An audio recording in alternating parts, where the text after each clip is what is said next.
성경 의도된 하나님의 은혜의 9번째입니다. 이런 말씀을 보고 우리가 매일 살아가면서 삶에 고백하는 한 가지가 있다면 우리 인생 뒤에 감춰진 하나님의 의도가 분명히 있다는 것입니다. 어떤 사람은 그 뜻을 바로 알기도 하지만 어떤 사람은 인생을 다 살아보고 시간이 흘러간 다음에 돌고 돌아서 하나님의 뜻이 있었구나 하는 고백을 누구나 하게 된다는 것입니다.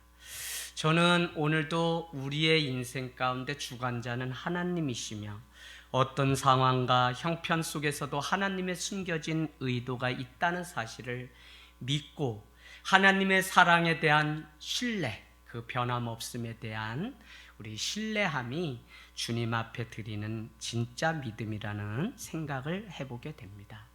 그것도 그럴 수 있는 것이 모든 일 뒤에는 하나님의 감춰진 의도가 있다는 것입니다.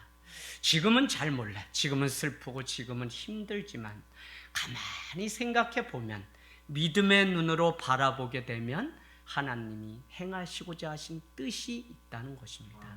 눈먼 소경을 통해서도 하나님은 그에게 하시고자 하시는 뜻이 있다고 요한복음 9장은 우리에게 말씀하고 있습니다. 그러고 보면 세상의 많은 일들, 심지어 인간의 실수조차도 그 뒤에 하나님이 가르쳐 주시고 우리를 세우고자 하시는 하나님의 부르심이 있다는 사실입니다. 여러분, 우리는 말씀을 나누면서 수요일마다 왜라고 하는 질문을 많이 던지면 좋겠습니다. 왜 많은 사람들 중에 하필 하나님은 아브라함을 선택했을까? 이 질문을 던지고 보면 왜 하나님이 나를 일찍이 자녀 삼으셔서 이 자리에 자녀로 하나님의 백성으로 삼아주셨을까 하는 것입니다. 우리는 아브라함이 창세기 17장을 기점으로 인생이 완전히 바뀌었다는 사실을 알게 됩니다. 다른 것이 아니라 할례라고 하는 제도를 통하여서 하나님은 언약의 상징으로 태어난 지 8일 만에 할례를 누구든지 남자이면 하라고 명령하게 됩니다. 그래서 우리는 17장 10절 11절 한번 가볼까요? 너희 중 남자는 다 할례를 받으라. 17장 10절. 이것이 나와 너희와 너희 후손 사이에 지킬 내 언약이니라. 너희는 포피를 베어라. 이것이 나와 너희 사이의 언약의 표징이니라 하는 것입니다. 할례라고 하는 하나님과의 언약을 통해서 5절을 보니까 더 이상 아브람은 아브람이 아니다. 아브라함으로 이름이 바뀌게 됩니다. 열국의 아버지, 모든 열방의 아버지라는 이름으로 아브라함으로 이름이 바뀌게 됩니다. 그런가 하면 15절에 가면 더 이상 사레라고 하지 말고 사라라고 하라고 이야기합니다. 사라는 관주를 보면 여주인, 열방의 어머니라고 하는 의미가 있습니다. 성경에서 이름이 바뀌었다는 것은 너무 중요합니다. 그가 가지고 있는 위치와 신분이 완전히 바뀌었다는 것입니다. 그에게 조금의 육적인 어떤 모습이 있었다면 이제는 영적인 자녀로 바뀌었다는 의미입니다. 그렇기 때문에 더 이상 야곱 발꿈치가 아니라 내가 하나님과 싸워 겨루어 이겼다는 이름으로 이제는 이스라엘이라고 부르겠다고 말씀했던 것을 우리는 알고 있습니다. 여러분, 이름이 바뀌었다는 것, 신분이 바뀌었다는 것, 위치가 바뀌었다는 것은 그만한 하나님의 부르심의 목적이 있고 의도가 있고 책임이 그 안에 있다는 것입니다. 저는 우리가 그리스도인이라는 이것만으로도 합당한 삶을, 복음에 합당한 삶을 살아야 될 의무가 우리에게 있다는 사실을 잊지 않게 되기를 원합니다. 오늘 이 사건, 그 일 후에라고 하는 창세기 22장 1절은 그러니까 이삭을 낳은 지 그냥 얼마 돼서 서너 살 되었을 때 하갈과 이스마엘이 쫓김을 나고 10여 년의 세월이 흘러서 10살 중반 정도, 10대 중반 정도 된 누가요? 이삭의 나이가 그 일 후에 하나님이 아브람을 불렀다로 시작됩니다. 우리는 그 일 후에라고 하는 이런 표현들은 성경에 무수히 많이 나오는데 이 시간은 기다림과 훈련의 양을 의미할 때 그 일 후에라는 것입니다.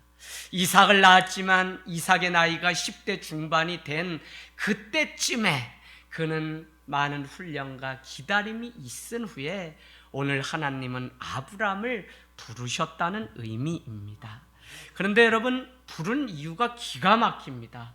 부른 것은 다른 것이 아니라 테스트를 하기 위함인데 1절에 한번 보시고 여러분의 표시해 놓으면 좋은데 시험하기 위해서라는 것입니다. 시험이라고 하는 이 테스트는 우리가 두 가지 의미가 있는데 한 가지는 알아보다라고 하는 의미입니다. 또 한 가지는 무슨 테스트파이, 무슨 의미냐면 입증하다라고 하는 의미가 그 안에 있습니다. 즉 다시 말씀드리면 아브라함을 그 안에 믿음이 있는지 없는지를 하나님은 오늘 알아보시기 위해서 아브라함을 불렀다는 의미입니다. 우리도 살아가면서 때로는 많은 사건 속에 우리가 들을 수도 있고 깨닫지 못할 수도 있지만 하나님은 우리의 믿음을 알아보기 위해서 수시로 우리를 체크하시고 부르시고 하는 것들을 보게 돼요. 이때 우리가 깨어있지 못하면 우리는 업다운이 심하게 되죠. 그런가 하면 내가 정말 나를 사랑하고 있는지 하나님은 오늘 너의 믿음을 입증할 기회를 우리에게 주시기 위해서 오늘 아브라함을 부르시고 시험하시는 것입니다.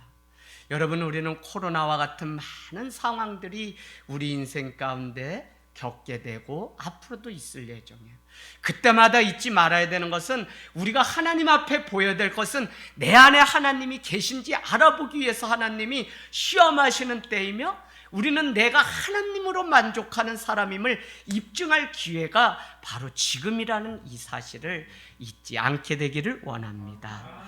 여러분, 이 훈련의 시간, 기다림의 시간은 바로 하나님이 시험하는 그때에 내 안에 있는 이 믿음, 내가 믿는 이 하나님이 진짜임을 고백하고 하나님 앞에 고백하고 표현할 수 있는 좋은 때라고 하는 사실이죠.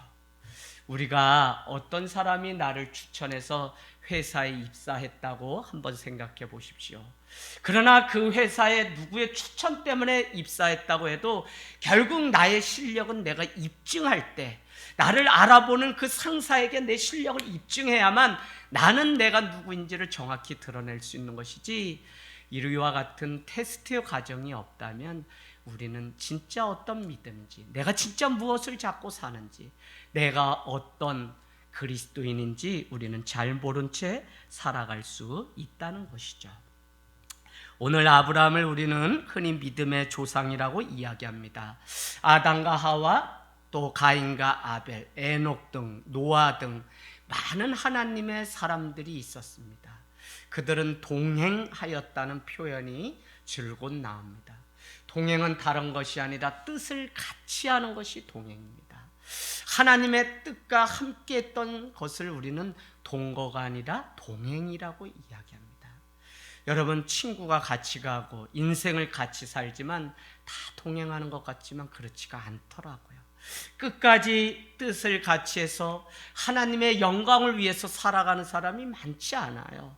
그래서 이 동행이라고 하는 그 단어가 얼마나 중요하고, 동행 이퀄 믿음, 순종이라고 하는 단어와 다르지 않다는 사실입니다. 그럼에도 불구하고 오늘 하나님은 아브라함을 다시 택하시고 하나님의 역사를 다시 써가는 것을 우리는 보게 됩니다. 아브라함은 하나님의 백성들이 어떻게 살아가야 하는지를 보여줄 내비게이션, 샘플로 하나님이 삼아주셨다는 것입니다. 여러분, 살아가면서 우리는 가정 안에서 예수를 처음 믿고 혼자 믿게 되면 왜 나만 이와 같은 어려움을 겪으면서 이렇게 살아가야 될까? 그러나 여러분, 오해하지 마십시오. 하나님이 많은 믿지 않는 자들에게 믿음이 무엇인지, 그리스도인이 어떻게 살아가야 되는지를 우리를 내비게이션으로 삼으셔서 우리의 삶이 그들에게 기준이 되게 하시는 하나님의 계획이 있다는 사실입니다. 오늘 이 일을 위해서 하나님은 아브라함을 부르셨습니다. 그의 대답은 가차없이 주님, 내가 여기 있나이다 라는 것입니다. 믿음의 사람들은 항상 하나님의 부르심에 민감하게 반응하는 자입니다. 하나님은 지금도 우리를 부르시고, 물론 듣거나 듣지 못하거나 때로는 외면하려고 하는 다양한 반응이 있을 수 있습니다. 그러나 인생의 길목마다 하나님은 우리를 찾으시고 부르신다는 것입니다. 여러분의 인생이 처참하고 아무것도 아니고 세상에 더 이상 소망과 낙이 없은 그때에 하나님은 우리를 부르시고 있을 수 있습니다. 내가 가장 기쁘고 내가 세상의 낙에 빠져서 그것만으로 만족하고 살아갈 때 하나님은 그 불구덩이 속에서 그 타락의 현장 속에서 우리를 부르실 수 있습니다. 하나님의 부르심 가운데 늘 깨어있는 사람은 세상을 쫓아가는 자가 아니라 하나님께 뜻을 정하고 살아가는 자인 줄로 믿습니다.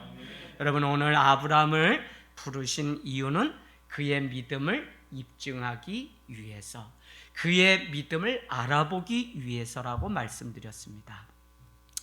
믿음이라고 하는 것은 말로 되지 않아요. 믿음은 여러분 항상 실체가 있어요. 그래서 우리가 아무리 믿음 있는 것처럼 보여도 믿음의 그 실체, 열매가 드러나지 않으면 그것은 믿음이 있는 것이 아닙니다.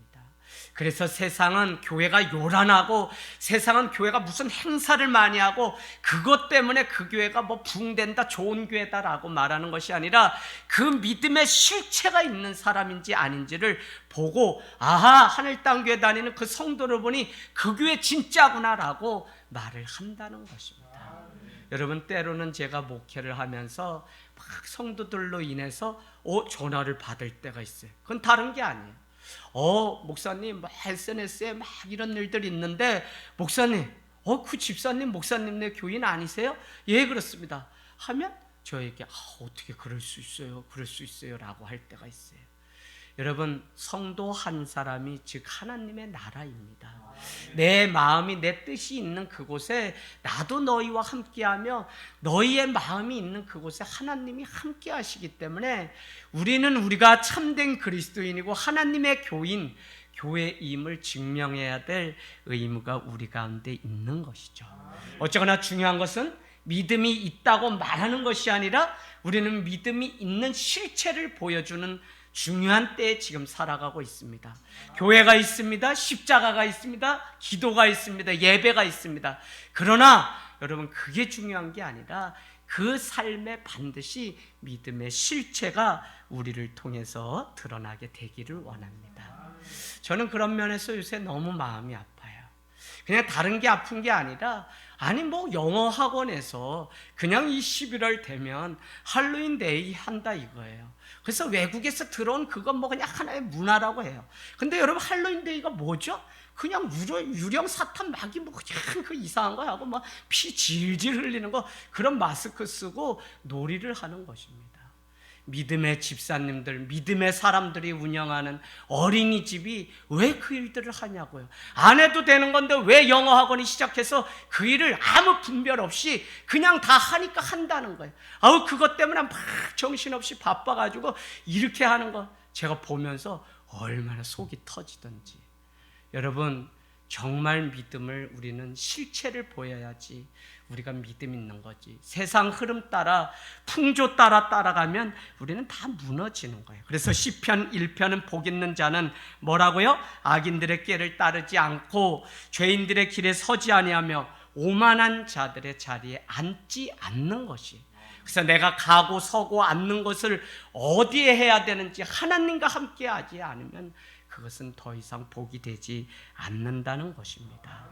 오늘 우리가 하나님 앞에 무엇을 입증해야 합니까? 어느 때든지 하나님을 더 사랑하고 있다는 사실을 하나님께 보여야 한다는 것입니다. 오늘 아브라함은 이삭을 하나님께 드릴 것인지 말 것인지에 싸움을 한 것 같지만 전혀 그렇지 않았습니다. 아브라함은 그 믿음이 분명히 자기 인생의 전부가 하나님이라는 믿음이 있었기 때문에 100세에 얻은 약속의 자녀를 놓고 실갱이를 버리지 않았다는 것입니다. 그럴 수 있었던 것은 주신 분이 하나님이시기 때문에 달라고 거두어 가시는 분도 하나님이라는 믿음이 그에게 분명히 있었기 때문에 그렇다는 것입니다. 여러분, 어떻게 보면, 인간적으로 보면 오늘 우리는 어떻게 말할 수 있냐면, 하나님, 내가 기도하여서 약속하신 대로 100세의 그 아들을 주셨다면 하나님이 나를 사랑하시는 그 사랑을 변함없다고 하는 그 증거를 위해서 오히려 이삭을 번제로 드리라고 하지 말아야 하는 것 아닙니까? 라고 거꾸로 물을 수도 있습니다. 그러나 아브라함은 그러지 않았다는 것입니다. 그런데 하나님은 왜 이삭을 유독 바치라고 말씀하고 있는 것일까요? 2절 말씀 한번 볼까요? 2절 같이 읽습니다. 시작. 여호와께서 이르시되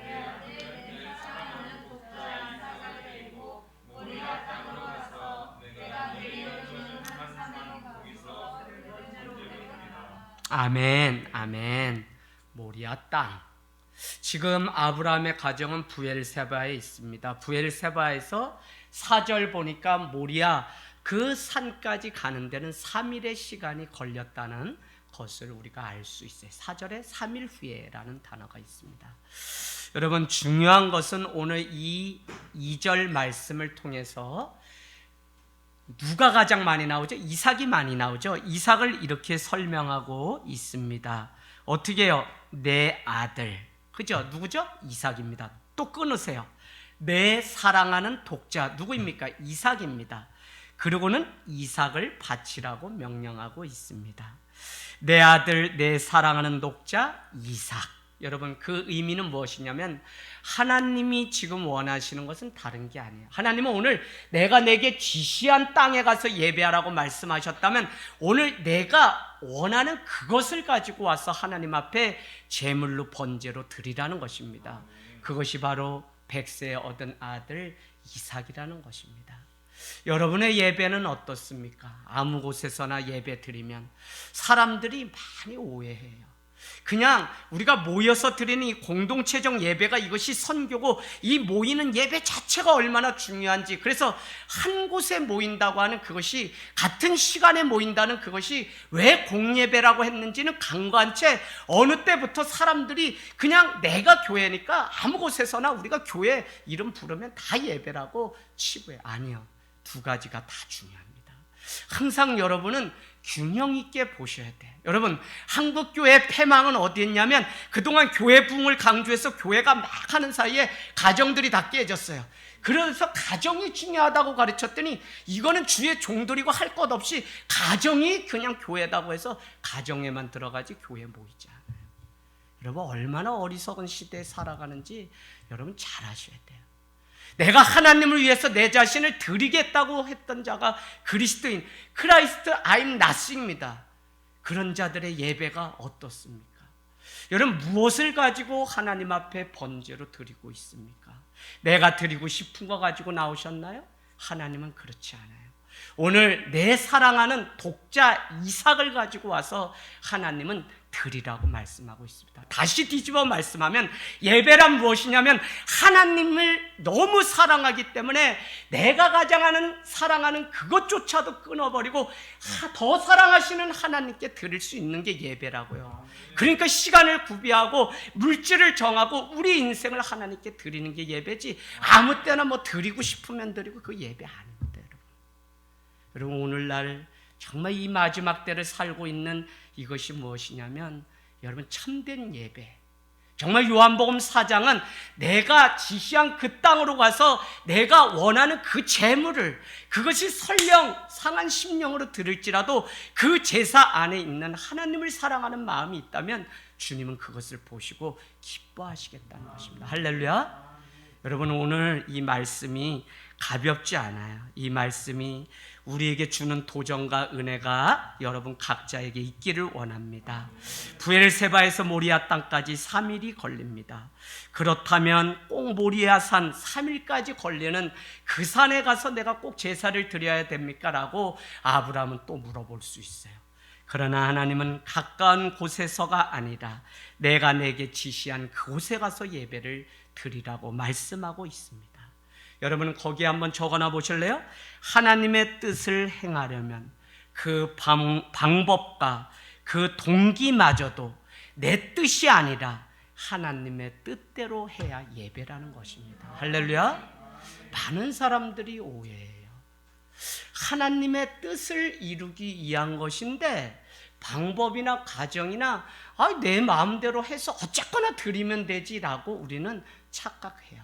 그러나 여러분, 각을 뜨고 지성소에 들어와서 손을 씻고 노뚜멍에 이렇게 우리의 죄를 다 씻는 과정들이 다 이순위에 하나님을 만나는 아련이 있었지, 이런 과정이 없이 그냥 우리가 하나님 만나면 되지, 이게 아니었다고요. 그래서 오늘날 우리가 많은 과정 속에 과정이, 이 동기나 이 선한 마음들이 너무 없어졌어요. 자, 결혼을 했어요. 결혼을 하고 살아야만 합법적인 가정으로 인정받습니다. 그러나 우리가 너무 뜨겁게 사랑하기 때문에 형식이라고 치부한 채 결혼 예식을 다 거부하고 그냥 살면 되지라고 하면 그것은 합법적인 부부가 아니라고요.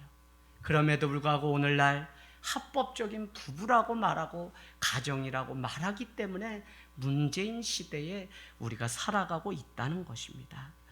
여러분, 하나님의 뜻을 행하려면 그 방법, 그 동기, 그 과정마저도 하나님의 뜻대로 해야 한다. 오늘 하나님이 만나 주시는 곳은 하나님이 정하신 곳이며 하나님이 받으시는 제물은 하나님이 원하시는 그 제물을 드려야 된다는 것입니다.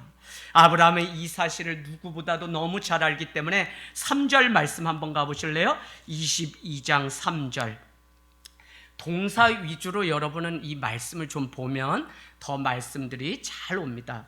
어떤 동사가 거기에 나오죠? 어떤 동사가? 첫 번째, 지우다라고 하는 동사의 동그라미를 쳐놓으세요.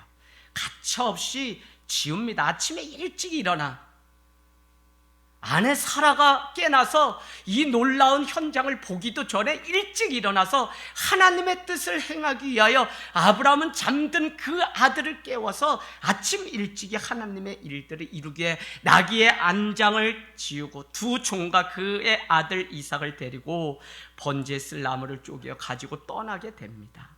여러분, 데리고 가다 동그라미 치시고요, 쪼개다, 가지고 떠나다, 또 뭐요? 일러주신 곳으로 가더니, 가다라고 하는 이 동사. 그러니까 가차없이 하나님이 명령하신 대로 어떤 계산적인 게 없이 오늘 아브라함은 하나님의 뜻대로 행했던 것을 우리는 알 수 있습니다. 오늘 왜라는 질문 대신 그냥 순종의 걸음을 내딛고 자기의 인생의 첫 발자국을 하나님이 지시한 모리아 땅 그곳을 향해서 갔다는 것입니다. 여러분, 자신의 낙심된 마음을 드러내고 나의 이 정말 상처난 이 마음을 알아달라는 것이 아니라 그는 그냥 믿음으로 순종하며 하나님의 편을 택해서 걸어갔다는 것입니다. 과연 아브라함에게는 어떤 믿음이 있었던 것일까요? 저는 이게 오늘 너무 저에게 은혜가 됐어요. 다른 게 아니라 우리도 순종해야 되는 것 알지만 얼마나 순종이 어렵습니까? 그래서 여러분에게 지난번에 말씀드렸습니다. 구원은 그냥 믿음만 있으면 되는 게 아니라 어떻게 해요? 순종하는 만큼 믿는 것이며 구원을 합니다. 그래서 믿음은 순종이 빠지면 안 된다고 여러분께 늘 말씀드렸습니다. 그 이유는 미래에 대한 불확실성 때문에 우리가 순종하지 못할 때가 우리에게도 있습니다. 저는 아브라함에게는 가장 중요한 순종의 동기가 부활신앙에 있었다고 보는 것입니다. 오늘 창조신앙, 하나님이 우리를 만드셨다, 임마누엘 신앙, 세상 끝날까지 하나님이 나와 함께 하신다, 누구든지 자기를 부인하고 십자가를 져야만 구원한다, 십자가 신앙. 그러나 그런 과정을 다 겪은 자가 하나님은 어떻게 해요? 부활신앙을 우리에게. 그래서 이 네 가지의 신앙이 분명하지 않으면 여러분, 신앙이 온전치 않은 거예요. 내가 죽어도 다시 산다고 하는 이 분명한 믿음이 없으면 죽음 목전 앞에서 얼마나 두려움과 하나님을 부인하는 일들이 있는지 모른다니까요. 죽어도 다시 산다는 그 믿음이 우리에게 있을 때 우리도 믿음의 길을 끝까지 갈 수 있습니다. 히브리서 11장 19절로 빨리 가보겠습니다. 히브리서 11장 19절. 아브라함의 믿음에 대해서 우리에게 분명히 성경은 말씀하고 있습니다. 히브리서 11장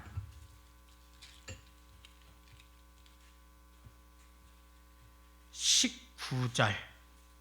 예. 여러분, 신약 366페이지입니다. 여러분 이렇게 표시를 해 놓으시면 좋을 것 같습니다. 우리 같이 합독합니다. 시작. 그가 하나님이 능히 이삭을 죽은 자 가운데서 다시 살리실 줄을 생각한지라. 비유컨대 그를 죽은 자 가운데서 도로 만든 것이니라. 아멘. 아브라함에게는 여러분 부활신앙이 있었다는 것입니다. 다시 살리실 줄을 생각한지라. 그를 죽은 자 가운데서 도로 주셔서 받아오실 것을 아브라함은 믿는 믿음이 분명히 있었다는 것입니다. 부활신앙은 생명의 주권자가 하나님이시고 죽으면 살리실 분이 하나님이라는 것을 알기 때문에 하나님이 도로 살리시고 쪄매시고 고치시고 다시 부르실 것이라는 믿음, 모든 우리 인생의 총체적인 것을 다 가리켜 우리는 부활신앙이 우리 신앙의 최고라고 하는 사실을 가르쳐 줍니다.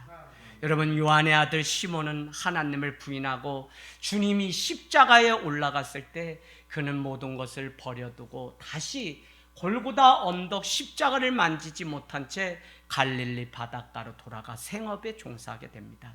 요한복음 21장은 부활하신 주님은 이 요한의 아들 시몬에게 나타나셔서 묻습니다. 요한의 아들 시몬아, 내가 세상 어떤 것보다 나를 더 사랑하느냐? 주님, 내가 주님을 사랑하는 줄 아시지 않습니까? 그렇다면 내 양을 치라, 내 양을 먹이라고 말씀하고 있습니다. 주님은 우리에게 부활하신 그 주님을 만났을 때 사명을 다시 맡겨주시고 부활의 주님을 다시 눈으로 볼 때 우리는 그 사명을 끝까지 완수할 수 있는 것입니다. 교회는 왜 존재하냐? 교회는 주님이 다시 사신 그 부활의 신앙 때문에 떠나지 않고 다시 모였는데 주님이 승천하시기 전에 내가 다시 오신다고 하는 재림의 그 주를 소개합니다. 그래서 부활신앙 다음에 다시 오실 주님을 기다리는 재림의 공동체가 바로 이 교회라는 것입니다. 그 시작은 다시 사신 주님 때문에 시작된 교회. 그래서 우리는 죽었다 깨어나도 부활신앙이 우리의 신앙이 되어야 된다는 것입니다. 여러분은 5절을 통해서 오늘 아브라함의 믿음의 백미가 드러납니다. 사환들에게 나귀와 함께 모리아산 아래에 있으라고 말을 하는 것이죠. 그러고는 자기와 이삭은 하나님을 예배하고 오겠다는 것입니다. 오히려 번제나무를 가져다가 이삭에게 지우고 자기는 불과 칼을 손에 들고, 성경에는 표현하지 않지만 등 뒤에 감추고 갔을 게 분명합니다. 왜냐하면 칼을 보는 순간 아마 이삭도 모든 것을 알고 있었던 것 같습니다. 사람들은 이삭이 어린아이라 아무것도 모를 것 같지만 아버지, 불과 나무는 있거니와 하나님께 드릴 어린 양은 어디 있습니까? 라고 물었던 그 아내는 어린 양이 어디지? 누구지? 라고 하는 그 마음이 그 안에 있었을 거라고 저는 생각합니다. 저는 아브라함의 믿음의 최고주는 여기 있다고 보는 것입니다. 8절 한번 보세요. 아빠, 불과 나무는 있는데 번제할 어린 양은 어디 있나요? 라고 묻자 8절에 걱정 말아라 아들아 라고 말을 하고는 번제할 어린 양은 하나님이 자기를 위하여 친히 준비하시니라 라고 말씀하고 있습니다. 할렐루야. 어떻게 이렇게 말할 수 있을까요? 결국 우리가 이 말씀의 끝을 다 알기 때문에 아브라함의 이 말은 이삭에게 거짓말도 아니었고 그냥 듣기 좋으라고 하는 빈말이 아니었다는 것입니다. 그의 믿음의 고백에는 실체가 있었고 수풀에 걸린, 뿔이 걸린 어린 양이 준비되어 있었던 것을 우리는 알고 있기 때문에 어떻게 보지 않고 이 믿음이 아브라함에게 있었을까 하는 것이 오늘 우리에게 주는 도전이라는 것입니다. 아브라함은 참으로 큰 믿음이 있었던 자 같습니다. 하나님을 예배하고 온다고 하는 그의 믿음을 통하여 예배라고 하는 것은 다른 것이 아니라 내가 가장 아끼는 것을 주님께 드리는 것이라는 믿음이 그에게 분명히 있었다는 것입니다. 월십이라고 하는 이 예배라고 하는 단어는 월스 플러스 쉽이라고 하는 두 단어가 합성한 단어입니다. 월스는 뭐죠? 가치 있게 여기다라고 하는 의미입니다. 그런가 하면 쉽은 신분, 가치 뭐 이런 의미니까 하나님만을 가장 가치 있는 신분 으로 여기는 그것이 예배예요. 그래서 예배는 그냥 여러분 다 예배 못 드려요. 아주 100%예요. 예배는 정말 하나님만이 내 인생의 최고의 신이시며 내 인생의 전부라고 하는 믿음, 가치를 거기에 최고로 둘 때만 우리는 예배할 수 있습니다. 사랑하는 여러분, 주님 오시는 그날까지 한 사람도 빠짐없이 주님이 찾으시는 예배자로 승리하는 아름다운 인생 되기를 주님의 이름으로 축복합니다. 아멘. 그것은 다른 것이 아니라 주님을 사랑하기 때문에 기꺼이 자기의 가장 사랑하는 아들 이삭을 드릴 수 있었던 것입니다. 우리가 온전한 예배를 드리려면 그것이 무엇이든지 간에 하나님께 가장 사랑하는 그것을 드려야 한다는 것입니다. 하나님도 우리를 너무 사랑하셔서 그 아들 독생자 예수 그리스도를 십자가에 내어주시며 우리를 위해서 주신 것이 아닙니까? 우리가 그런 하나님을 우리가 안다면 우리도 그 하나님께 가장 사랑하고 가장 소중한 것, 가장 사랑하는 아들을 기꺼이 드릴 수 있는 믿음, 그것이 예배라고요. 여러분, 아마 예배하는 자만이 하나님의 구원을, 예배하는 자만이 하나님의 복을, 예배하는 자만이 하나님의 그 은총을 누리는 삶이 분명합니다. 예배하는 자는 망하지 않습니다. 예배하는 자는 그 거룩한 땅에 신을 벗고 하나님을 예배하는 자는 많은 자들을 주님께로 돌아오게 하는 자입니다. 여러분이 학교 가든지 어디에 가든지 여러분의 사명은 뭐 많은 거 하려고 하지 마시고 내가 예배하면 그곳에 하나님은 반드시 일을 하십니다. 그래서 여러분 직장 가시고 어디 가든지 제발 무릎 꿇고 인생의 첫날 첫 시간 그냥 다른 거 일부터 하지 말고 예배하라고요. 하나님을 예배하고 하나님을 그 이름을 높여드리고 찬양하면 하나님이 그곳에서 놀라운 일들을 행하실 줄로 믿습니다. 쓰다 남은 시간 물질 인생 드리는 것이 아니라 이건 타협이에요. 그래서 예배 절대 못해요. 하나님이 우리를 위해서 가장 귀하신 것을 드렸기 때문에 나도 가장 귀한 것을 드림이 마땅하다고 하는 그 믿음으로 다 거듭나기를 주님의 이름으로 축복합니다. 우리의 기도 제목 다른 거 아니라 우리의 자녀가 예배자가 되고 우리의 자녀가 가장 가치 있고 귀한 것이 하나님이라는 이 사실을 부디 깨달아서 우리의 남편, 우리의 부모, 형제가 이 사실을 깨달아서 이제는 나도 그 하나님께 드릴 수 있는 믿음의 눈이 열릴 수 있게 해달라는 그 기도에는 우리가 일평생 드릴 기도가 없습니다. 사랑하는 여러분, 하나님께 가장 사랑하는 것을 드릴 수 있는 이유는 단 하나입니다. 여러분 한번 적어놔 보세요. 그것은 원래부터 내 것이 아니라 하나님의 것이었기 때문에 우리는 가장 사랑하는 거예요. 내가 가장 귀하게 여기는 거예요. 내가 심주단지처럼 감춰놓은 거예요. 그러나 어떤 사람은 그것을 하나님께 드려요. 여러분 그것이 무슨 땅 문서를 드리는 겁니까? 아니요.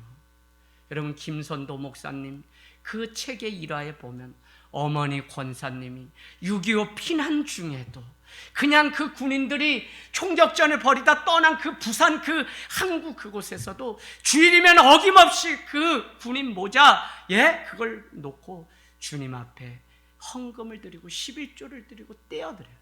그래서 여러분 막 욕도 먹고 어떻게 해도 어쨌거나 그 삼부자가 감리교회에서 이렇게 하나님의 쓰임 가운데 있었던 것을 우리는 보게 됩니다. 여러분, 여러분이 가장 귀하게 여기는 것 그것을 하나님께 드리지 않는 순간 그것은 우상이 됩니다. 하나님은 우상을 두지 않으세요. 반드시 걷어가요. 하나님은 그냥 내 자녀가 더 사랑하기 때문에 예배 못해요? 내가 뭐가 일이 더 중요해서 예배 못해요? 내가 건강이 더 중요해요? 아니요. 하나님은 그것조차도 하나님께 드리기를 원해요. 그래서 마리아의 이름을 왜 기념하냐면 자신의 전부 일평생 모은 그것을 많은 자들이 허비하는 것이라고 말했음에도 불구하고 그는 주님의 마지막 장례가 곧 왔음을 알고 자기의 머리털로 향유컵을 깨뜨려 다 발을 씻기는 그 장면을 그것을 본 주님은 감동받고 사랑은 이런 것이구나. 자기를 완전히 깨뜨려 관제로 붓는 것이구나. 그래서 주님은 마지막 날 밤에 제자들의 발을 닦이시고 예수님을 만났던 사도 바울은 날마다 고백하기를 나는 날마다 죽노라. 나를 하나님 앞에 관제로 날마다 부어서 드린다는 고백을 하는 것입니다. 여러분 사랑은 배우는 것이고 사랑은 정말 아는 만큼 우리가 할 수 있는 것입니다. 여러분이 다른 것보다 주님의 사랑에 충만한 자가 되기를 원합니다.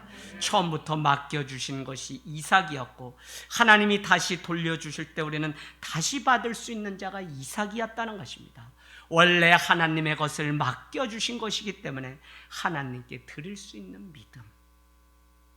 아브라함은 오늘 믿는 자가 어떻게 살아가야 되는지 하나님은 내비게이션으로 그를 삼고 부르셨다고 말씀합니다. 이스라엘 중에서도 아브라함, 유다 지파도 아브라함으로부터 다윗과 마태복음 1장 1절 보세요. 마태복음 1장 1절 봅시다. 예수님의 족보에 여러분 가장 중요한 거 1장 1절. 아브라함과 다윗의 자손 예수 그리스도의 계보라. 아멘. 아브라함과 다윗의 자손 예수 그리스도의 계보라, 족보라라고 설명하고 있습니다. 아브라함이 등장하고 누가 나와요? 다윗이 나와요. 여러분, 그 믿음의 족보가 예수님의 생명의 족보인데 바로 아브라함으로부터 하나님은 시작하는 것을 우리는 보게 됩니다. 우리가 꿈꾸는 아들 요셉, 꿈꾸는 자죠. 그러나 우리는 창세기를 읽어보면 요셉의 인생의 역사를 이렇게 얘기합니다. 요셉의 약전은 이러하니라. 17세 요셉이 하나님 앞에 꿈을 꾸었다는 표현이 나옵니다. 여러분, 하나님 앞에 붙들려서 하나님 앞에 꿈을 꿀 때 그때부터 진짜 인생이 시작되지, 요셉의 인생이 뭐 그 전에 어떻게 살았다 이런 얘기는 족보에 나오지 않아요. 참 하나님을 만나고 어떻게 살아가는 것이 참된 삶인지 고백할 수 있는 믿음이 청년의 때에 여러분의 인생 가운데 30대, 50대, 60대, 70대 늦지 않았습니다. 여러분의 인생 가운데 있기를 주님의 이름으로 축복합니다.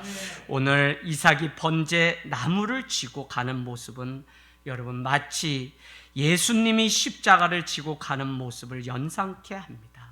예수님은 3일 만에 다시 사셨습니다. 오늘 이삭 역시 3일 만에 오른 모리아 산에서 아브라함의 믿음을 보시고 하나님은 이삭 대신 제물로 바칠 양을 준비해 두셨습니다. 전에는 보이지 않았는데 자기의 전부를 드리는 예배를 통해 하나님은 대신할 수풀에 걸린 어린 양을 준비해 놓으셨다는 것입니다. 그날 하나님의 은혜가 얼마나 대단했는지 여호와 이레 쓸 것을 미리 하시고 준비하셨다라고 하는 의미의 고백을 드리게 됩니다. 믿음으로 하나님을 믿고 따라가면 여호와 이레 계산으로 되지 않고 우리의 방법으로 되지 않고 오직 우리의 인생의 답은 예수 그리스도께로 돌아가는 이 사실을 아브라함은 알고 있었기 때문에 아브라함의 그 족보가 또 예수 그리스도의 족보로 이어지는 것을 우리는 보게 됩니다. 믿음을 드리고 순종을 선택하는 순간 오늘 말씀 제목과 같이 순종은 축복을 예약해 놓았습니다. 오늘 우리의 인생이 하나님의 축복 가운데 축복은 왜 중요하냐면 여러분 아무리 이런다고 해서 되지 않는 거 우리 알아요. 아무리 뭐 하나님 축복하셔야지 길이 열립니다. 그래서 하나님의 축복은 다른 거 아니라 하나님 앞에 순종할 때 여러분 가정 잘 보셔요. 뭐가 안 돼요. 오랫동안 매달 순종하는 방법을 빨리 더 순종할 수 있는 법이 뭐 있나? 더 순종. 이게 한 사람이 순종해서 또 불꽃같이 한 사람을 순종하고 세우고. 제가 여러분 우리 집이 어떻게 8남매가 예수를 믿을 수 있어요? 그 시골에서 12번 제사를 지내는데 선산이 저기 제천에도 있고 강원도에도 있고 저는 벌초하러 너무 정신없어요. 지금도 아직도 유교적인 그게 남았기 때문에 정리를 하자 그래도 아버님이 아직도 못하고 계세요. 여러분 시골 목회하면 시험에 많이 듭니다. 특별히 장례식을 치르면 그 믿지 않는 집에 가서 가장 많이 고골하는 사람이 누구냐면 권사님들이에요. 에고 여러분 우리 그래야 되나요? 눈물은 흘릴 수 있어요. 여러분 그것까지 뭐라고 할 건 없어요. 그런데 그냥 믿는 자가 믿음이 있음을 증명해야 되는 때인데 곡을 더 크게 하면서 어후 언니 이렇게 살 거면 왜 살았어? 형부 이렇게 언니 고생만 시키고 막 때리면서 막 교회 권사님이신데 이래요. 집사님 보셨어요 이런 거? 이거 얼마 전에 난 더 놀라운 것도 봤어요. 여러분 회다지 아시죠? 관을 집어넣고 흙을 위에 덮고 그 다음에 깽깽이를 하면서 막 이렇게 해가지고 그걸 쉐리 하는 거 있어요. 오다 가다 오나 뭐 낼 건가 말 건가 하는 거 있어요. 그거 하는데 뭐 교회 장로님이고 막 이런 분이 아이 삐뚤어졌어 아유 그렇게 하면 안 돼. 이 집에 복이 없어. 그거 조금 아이 방향이 틀리잖아. 싸움을 만드는 분도 교회 장로님이더라고. 난 시골에 가면 누가 장로인지 누가 권사님인지 몰라. 그러니까 뭐 동네 뭐 이단이 무슨 복지관처럼 운동기계 막 들여놓으니까 36년 다닌 교회. 안녕히 계세요 목사님. 저는 저기 읍내에 있는 교회로 옮겼어요. 그런데 읍내 교회가 이단이야. 저는 우리 아버지가 막 그렇게 될까 걱정해. 달랑 주일 예배. 그래서 아버지 이젠 정신 차리셔야 돼요. 아버지 수요고 금요고 예배 있으면 아버지 쟁기 버려두고 또 예배 가세요.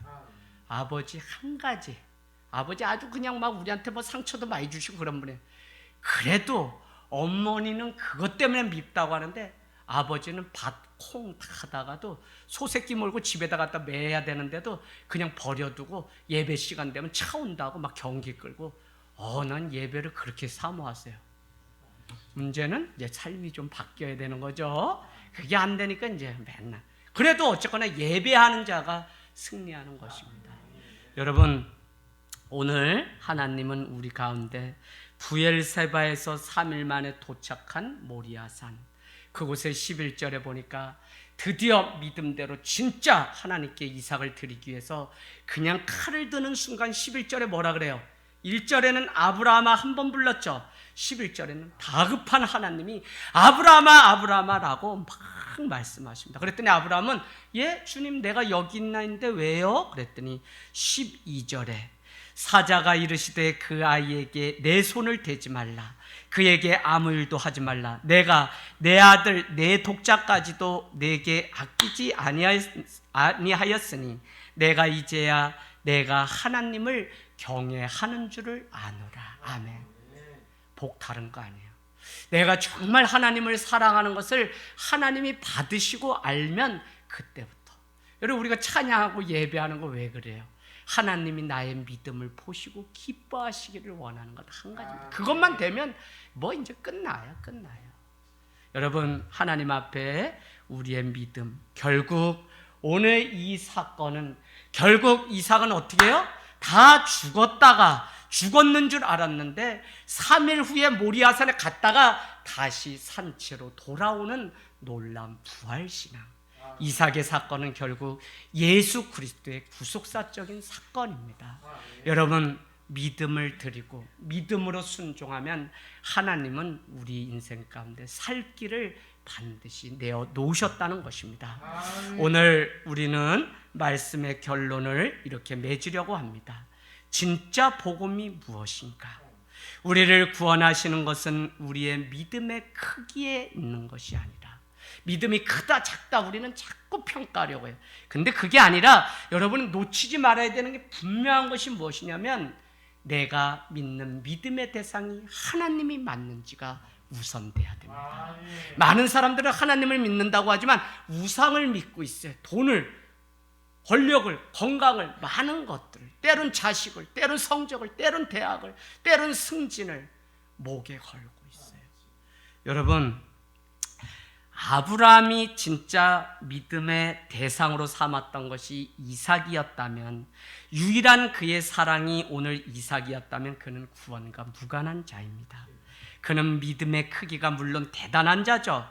그러나 더 눈여겨보아야 될 것은 그 아들 이삭을, 가장 사랑하는 그 이삭을 하나님께 드렸다는 것입니다.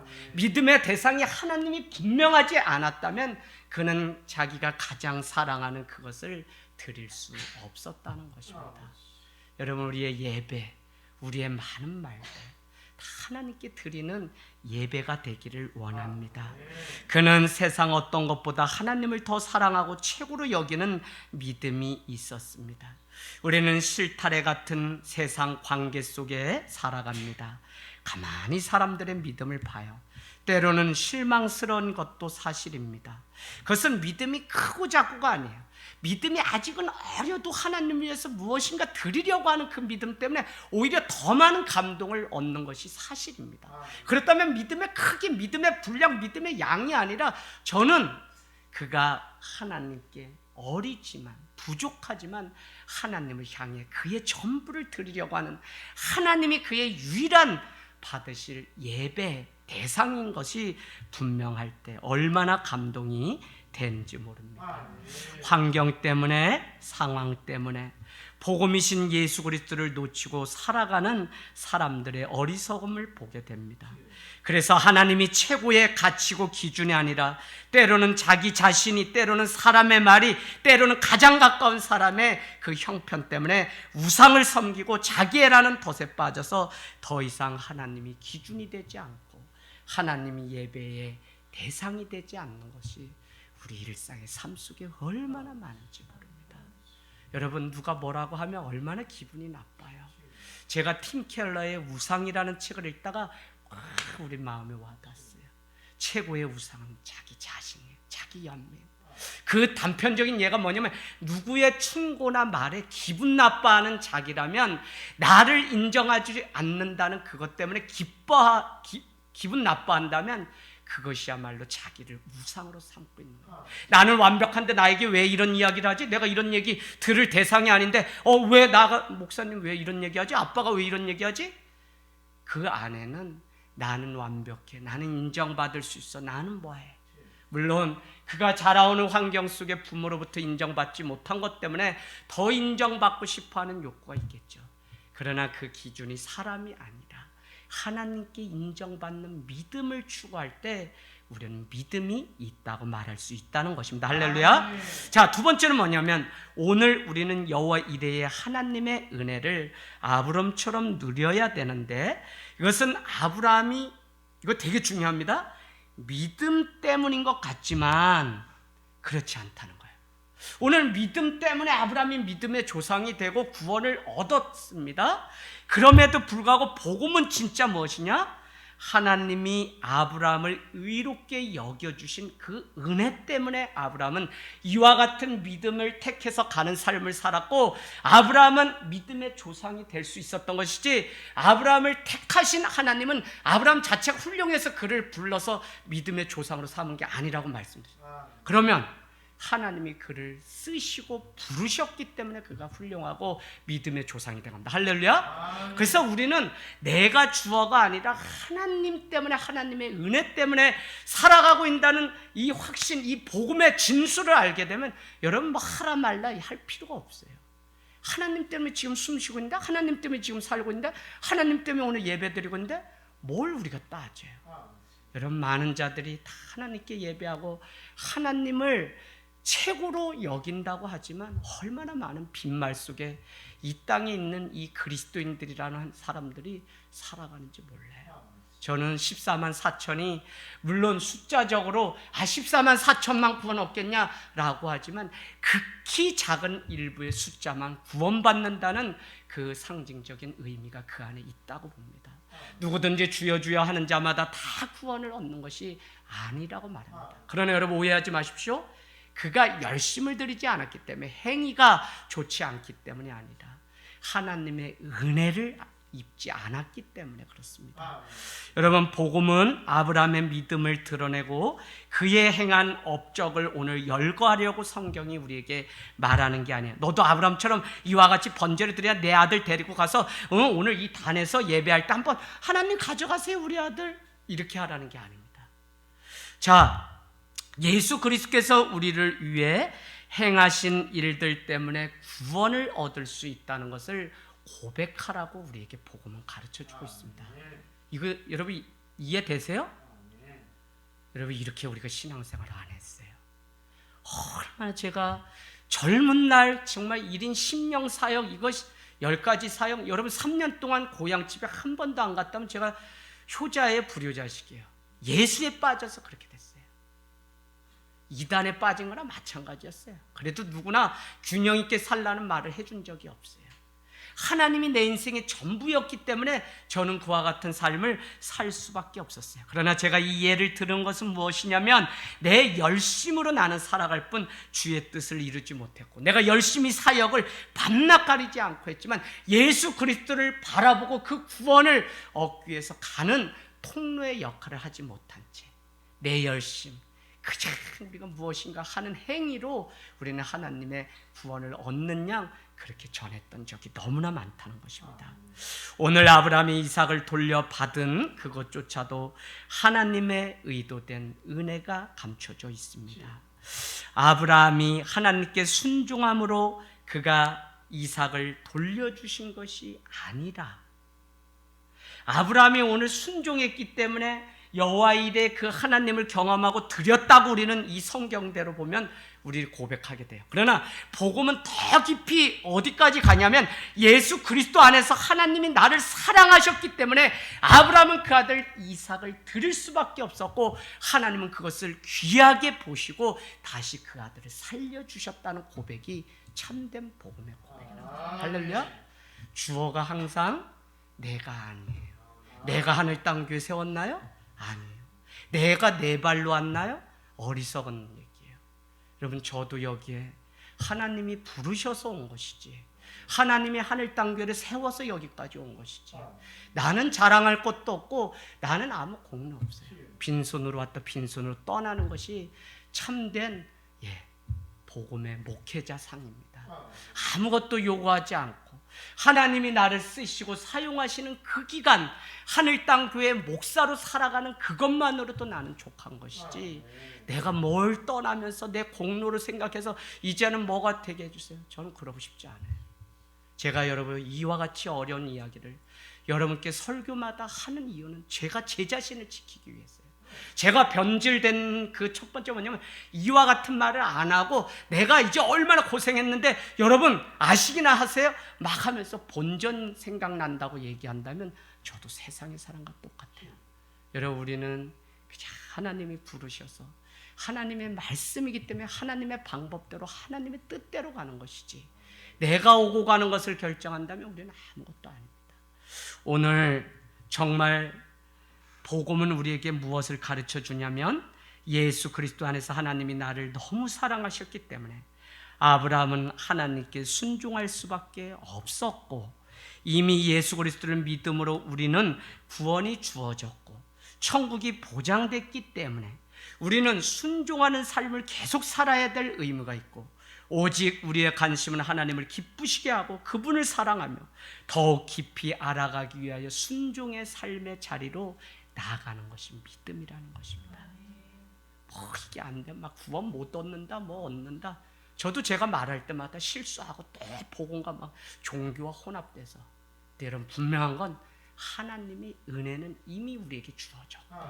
이미 한 번 택한 자녀는 주님이 놓치지 않기 위해서 지금도 그 이름을 붙들고 십자가에서 그냥 그 영혼을 향해서 얼마나 눈물로. 그럼 우리는 뭐냐? 그 영혼을 위해서 기도하고 그 영혼이 죽게 돌아오기를 기도하고 그 영혼이 하나님의 손을 알기를 기도하면 되는 것이지, 우리가 뭐 어떻게 할 수 없잖아요. 매일 자녀들 때문에 씨름하고 고민하고 사춘기가 오고 막 저에게 이와 같이 이놈이 구원받지 못하면 어떡하나요? 제가 한 번 더 하나님을, 자기를 택한, 자신이 택한 그 자녀를 놓치지 않는 줄로 믿습니다.